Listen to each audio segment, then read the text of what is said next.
우리가 가끔 어떤 범죄 현장에 대한 뉴스를 들을 때면 현장 부재 증명이라고 하는 말을 들을 때가 있습니다. 현장 부재 증명은 알리바이라고 합니다. 알리바이, 라틴어인데요. 라틴어로 알리는 영어로 another, 다른이라고 하는 것이고, 바이는 장소를 나타냅니다. 다른 장소라고 하는 뜻이 알리바이라는 말입니다. 나는 그 자리에 있었지 않았고 어디 다른 장소에 있었다. 현장 부재 증명을 주장하는 것을 우리는 알리바이라고 합니다. 알리바이를 주장하는 사람, 나는 그 시간 그 자리 말고 어딘가 다른 곳에 있었다는 주장을 할 때 그 사람은 참 입장이 곤란한 상태일 겁니다. 저는 오늘 저와 여러분들이 평생 알리바이를 주장할 필요 없는 평강 누리게 되시기를 바랍니다. 믿음의 고백은 그것이죠. 현장 부재 증명, 나는 거기에 없었다가 아니라 현장 존재 증명. 오늘 설교의 제목은 그런 의미입니다. 나는 하나님이 주시는 내 삶의 현장에 믿음으로 서 있다는 뜻입니다. 오늘 창세기 25장 말씀을 통해 믿음의 조상 이삭에게 있었던 현장 존재 증명의 의미를 나누겠습니다. 이삭은 믿음의 조상인데 조용하고 신중한 성격의 사람입니다. 성경을 보면 그 앞섰던 아버지 아브라함이나 그 아들 야곱과는 달리 그에게는 별다른 믿음의 특징이 없는 것처럼 보입니다. 그러나 오늘 본문에 보면 이삭은 자기가 있어야 할 곳을 사명으로 지킬 줄 아는 사람이었습니다. 그는 남편으로서, 아버지로서, 신앙인으로서 자기에게 주어진 책임을 회피하지 않았습니다. 비록 문제를 해결할 능력은 없었는지 모르나 문제의 현장을 믿음의 사명으로 지킨 사람이 이삭이라는 것입니다. 우리도 이삭의 본을 받아야겠습니다. 우리들의 삶의 현장을 하나님 나라로 이루어 가야겠습니다. 자, 오늘 본문에서 이삭이 지킨 사명의 자리는 어떤 의미였는지 나누겠습니다. 제일 먼저 21절 말씀을 우리 같이 읽어보겠습니다. 21절입니다. 시작.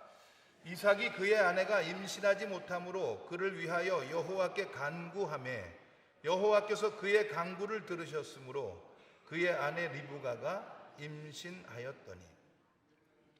이삭은 믿음의 조상으로서 언약의 자리를 인내로서 지켜낸 사람입니다. 그는 아버지를 통해서 하나님의 언약을 알고 있었습니다. 믿음의 자손들이 하늘의 별처럼 많아지리라는 겁니다. 자, 그것이 22장 17절에 나오는데요. 창세기 22장 17절에 저 언약은 이삭을 통해서 이루어지는 것이죠. 같이 읽어보겠습니다. 시작. 내가 내게 큰 복을 주고 내 씨가 크게 번성하여 하늘의 별과 같고 바닷가의 모래와 같게 하리니 내 씨가 그 대적의 성문을 차지하리라. 아브라함에게 허락하신 하나님의 언약은 반드시 이삭을 통해서 이루어질 약속입니다. 창세기 17장에 보면 거기에는 대안도 없습니다.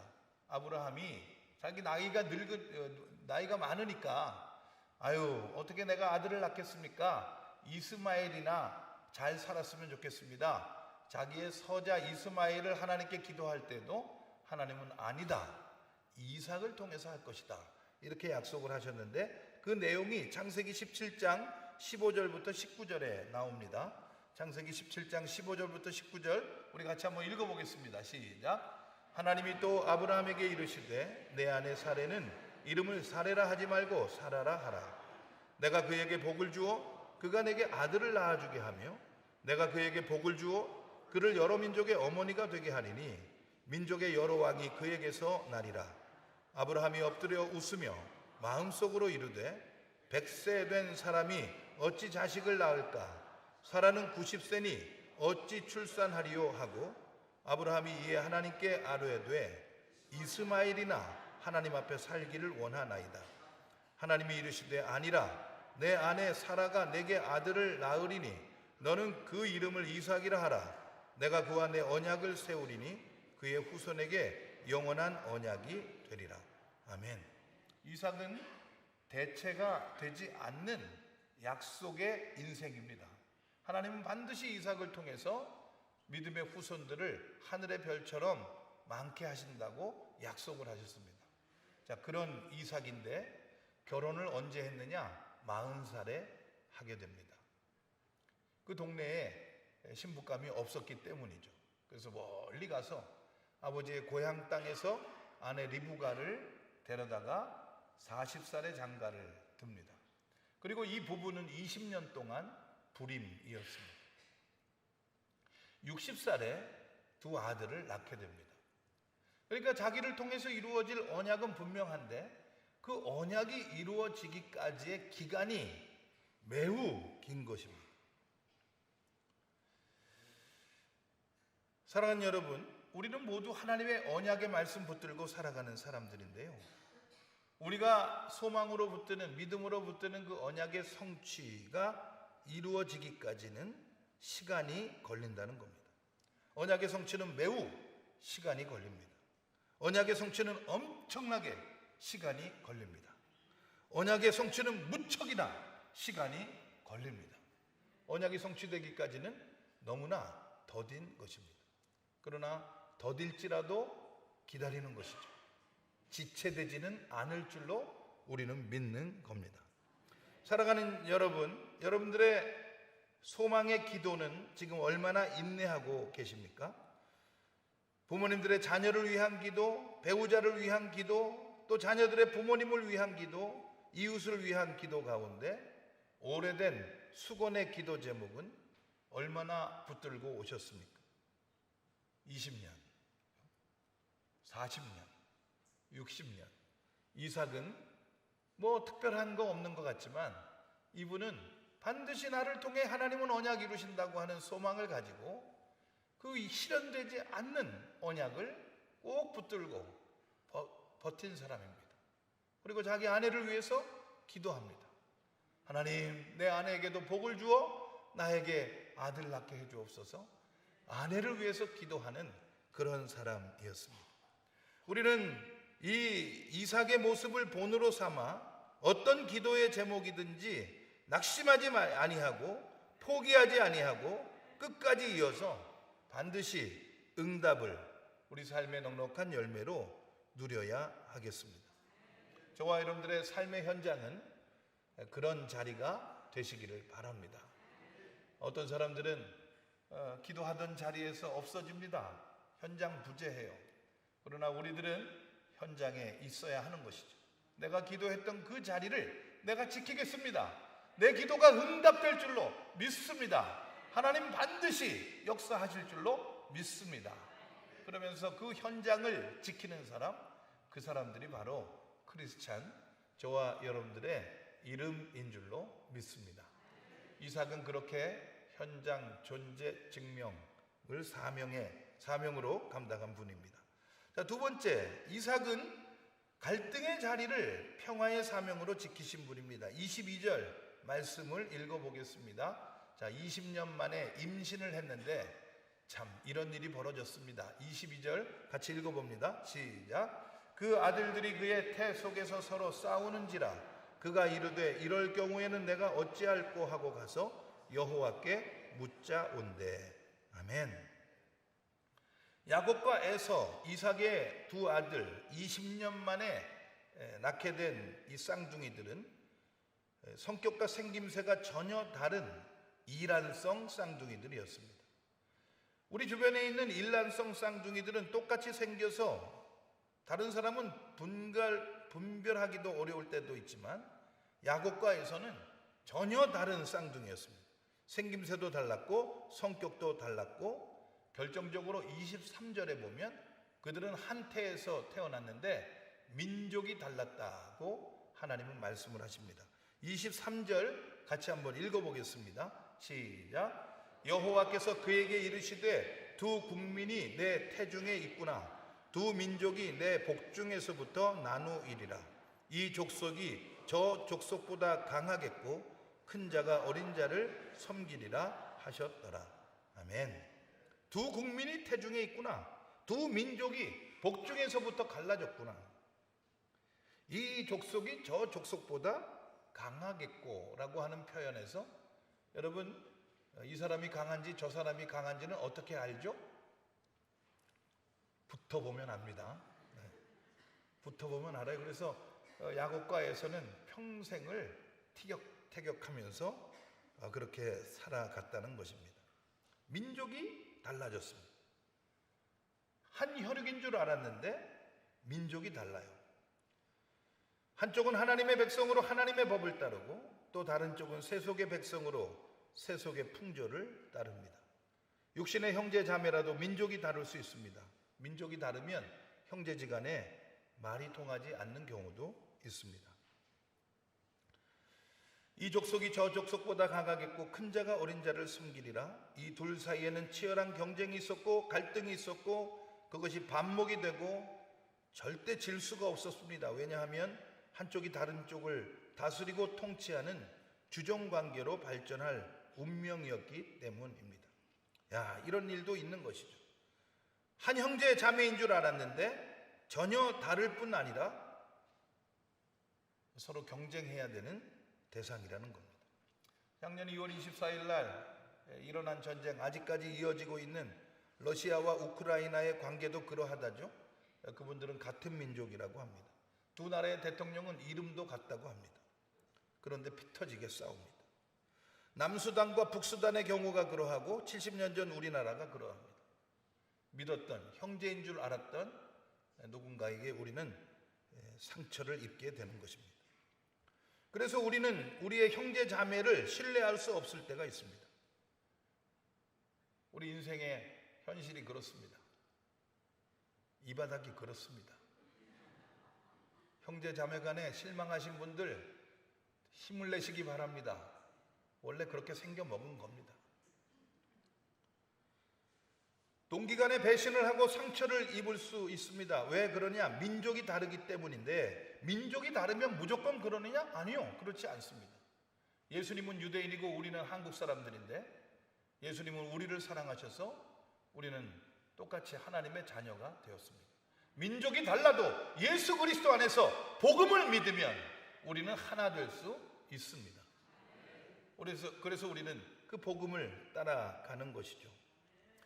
자, 아들들 사이에 있는 갈등 상황에서는 에서대로, 야곱은 야곱대로 살아가는 그들의 그 갈등 상황에서 아버지 이삭이라고 해서 뾰족한 수가 있는 게 아닙니다. 그러나 이삭은 그 자리를 지킵니다. 그리고 이삭도 사람이기 때문에 때로는 편파적일 때도 있었습니다. 28절에 보면 이삭은 아주 치사한 이유로 편애를 합니다. 28절 같이 읽어보겠습니다. 시작. 이삭은 에서가 사냥한 고기를 좋아하므로 그를 사랑하고 리브가는 야곱을 사랑하였더라. 아버지는 큰아들 사랑하고 엄마는 둘째 아들 사랑하고 이쯤 되면 이 가정에는 구석이라는 말을 붙여야 합니다. 이 집 구석 이래서 되겠나 말이죠. 여러분들의 가정은 가정입니까? 구석입니까? 저희 선배 목사님 중에는 이름이 구석인 분이 있습니다. 그분은 굉장히 중앙을 좋아합니다.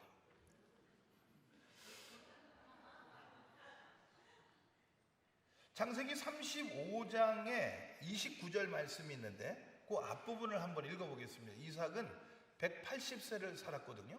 그런데 그 갈등 많은 그 아들들 사이에서 이런 일이 벌어졌습니다. 35장 29절 끝까지 한번 읽어보겠습니다. 시작. 이삭이 나이가 많고 늙어 기운이 다함에 죽어 자기 열조에게로 돌아가니 그의 아들 에서와 야곱이 그를 장사하였더라. 끝까지 아버지의 자리를 지켜서 자기 장례식 때 두 아들이 같이 상주 노릇하도록 그렇게 한 사람이 이삭입니다. 저 부분을 이제 주석을 보는데 저때 이삭이 180세예요. 야곱과 에서가 60살 아래니까 120세입니다. 야곱의 11번째 아들 요셉이 저때 27살입니다. 그러니까 아들들이 싸웠죠? 손자들은 어떻겠습니까? 요셉이 애굽에 팔려가는 게 17살 때 팔려갑니다. 그러니까 이삭은 말이죠, 정말 별꼴을 다 보고 사셨어요. 아들들끼리 싸우죠. 손자 녀석들은 동생을 팔아먹죠.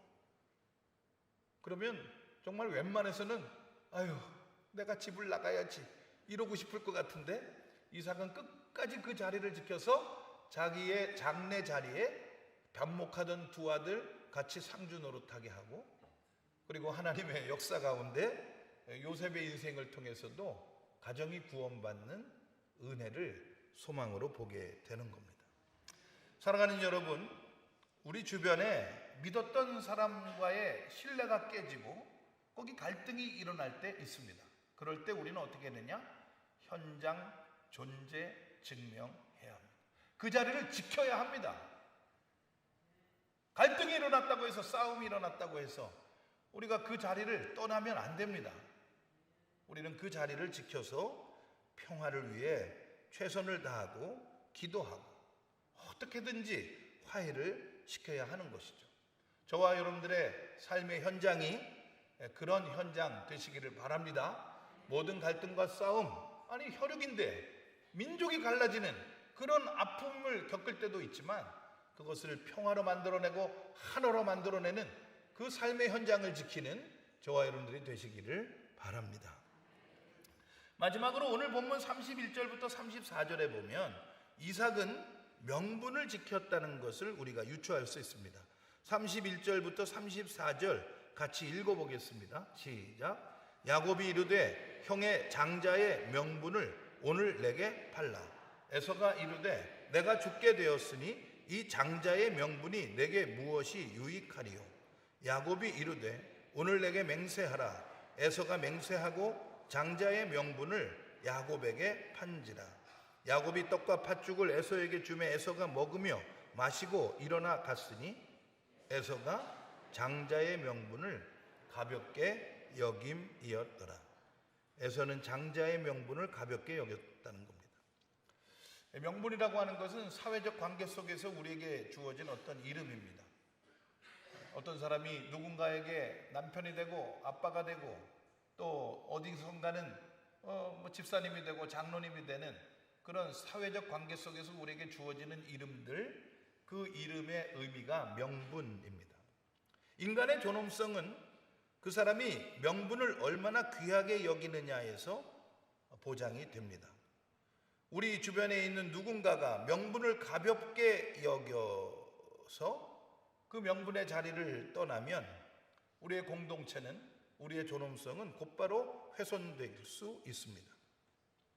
성경에 보면 우리를 위해 베푸신 하나님의 구원도 하나님께서 당신의 명분을 지키셨기에 주어진 은혜였습니다. 지난 주간 새벽에 주셨던 말씀인데 이사야 48장 11절 말씀을 우리 같이 한번 읽어보겠습니다. 시작. 나는 나를 위하며 나를 위하여 이를 이룰 것이라. 어찌 내 이름을 욕되게 하리요. 내 영광을 다른 자에게 주지 아니하리라. 하나님이 베푸시는 우리의 구원, 우리를 구원하시는 거죠. 하나님이 구원받는 게 아니라 구원의 은혜는 내가 누리는 것인데, 하나님께서 베푸시는 그 구원은 하나님이 명분을 지키신 결과라는 겁니다. 하나님이 우리의 구원에 관심이 있으셨지 우리가 우리의 구원에 관심이 있었다는 것이 아닙니다. 출애굽기를 읽어보고 민수기를 읽어보면 출애굽한 이스라엘 백성들, 출애굽이라는 사건은 구원을 상징하는 것이죠. 구원받은 이스라엘 백성들이 약속의 땅을 향해서 구원의 여정을 이어가는데 그 구원의 여정에 관심이 없습니다. 출애굽기 17장에 보면 구원의 여정에서 물 떨어지면 물 떨어졌다고 불평이나 하고, 민수기 21장 4절에 가서 보면 길이 어렵다고 불평이나 하고, 이스라엘 백성들에게는 자기들의 구원이 관심이 아니에요. 자기들이 가는 길이 얼마나 편할지, 자기들에게 주어지는 음식이 얼마나 풍성할지, 이런 것에 관심이 있지 자기들의 구원에 대해서 관심이 없어요. 그러니 하나님께서 베푸시는 구원의 이 견인이 얼마나 힘들었겠습니까? 얼마나 힘들었겠어요. 야, 좀 가자. 저 약속의 땅을 향해 가자. 가서 구원에 합당하게 좀 살자. 세상을 향해 축복의 사명 감당하면서 살자. 거기가 너희들의 현장이야.